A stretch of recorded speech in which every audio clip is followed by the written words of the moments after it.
All right, folks. Thanks for checking out the video. I want to talk today about Joe Biden doubling down on staying in the race. Now, there's been a lot of talk in the last week since the first debate, and really over the last several years since he became president, about Joe Biden not running in 2024 for him being replaced, him dropping out, and somebody else, Kamala Harris, Michelle Obama, Gavin Newsom. Other names have been thrown out there, but those have been the most common ones. And I've said all along, I don't think that's going to happen. Now, and I say this even after the debate, that Joe Biden, in almost all certainty, will be the candidate for the Democrats in the November 2024 election. Okay. But he posted a tweet here earlier, or someone did on his behalf because he probably doesn't know how to use Twitter or X.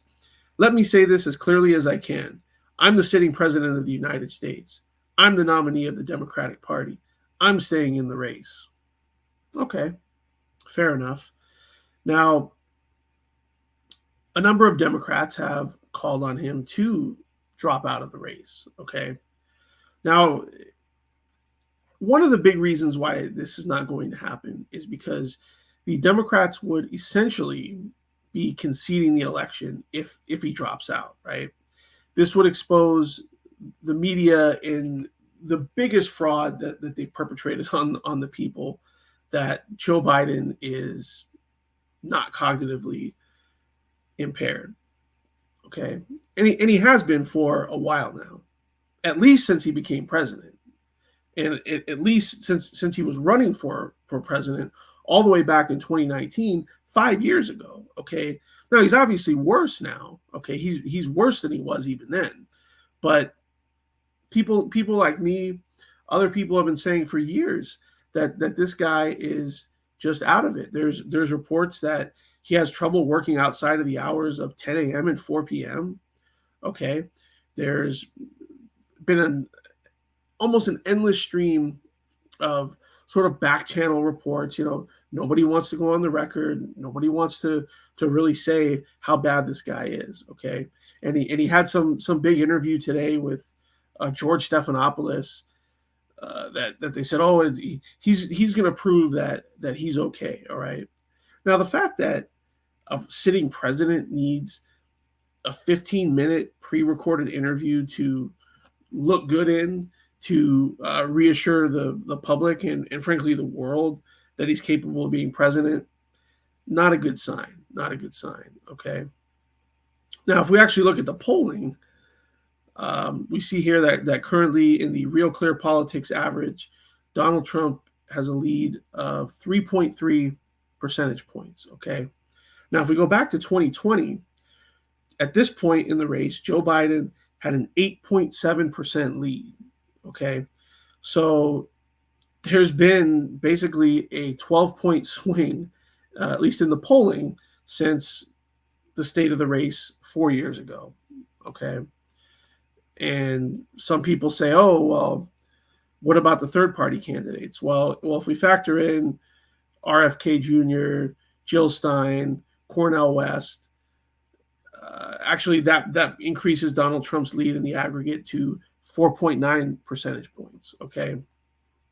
So at this point, it's almost certain that Donald Trump is going to win the election. I don't think there's going to be any major event that's going to take place that's going to shift the race in Joe Biden or any Democrat favor between now and the election. Okay. Now, they might try something. I don't think they can pull out COVID again. Maybe there'll be some type of cyber attack. There'll be something that'll happen that'll throw things for a loop. But I don't think anything like that is likely to happen. Okay. Now, another interesting thing to note is that Donald Trump has actually challenged Joe Biden to another debate, which, I mean, obviously he's not going to do. I think there's another debate scheduled for September. I mean, we'll see if that actually happens. Um, who knows? Joe Biden might just say, oh well, something like, oh, Donald Trump lies too much, and he's not going to be held to account, so he's not worth debating. He's not worth my time, something like that. But if I had to guess, I would say it's pretty likely that he will debate, right? And it's good. The expectations are going to be so low that if he just basically makes it through and strings some sentences together, that everyone's going to say, oh well, see Joe Biden's fine, see he was just off, he had a cold, he was tired, this or that. I don't know, we'll see. But yeah, it's very interesting because all these Democrats all of a sudden that are calling on Joe Biden to drop out, well, where the hell you been the last 4 years, right? And suddenly this comes out weeks after the primary ends. Why didn't any of these people step up and say something then? Because obviously they don't have the courage. They're not willing to put themselves out there and actually call this guy on the condition that he's in. And that's just the condition that he's in. I mean, the guy's done a crappy job as president, right? He also says here on Twitter, where is it?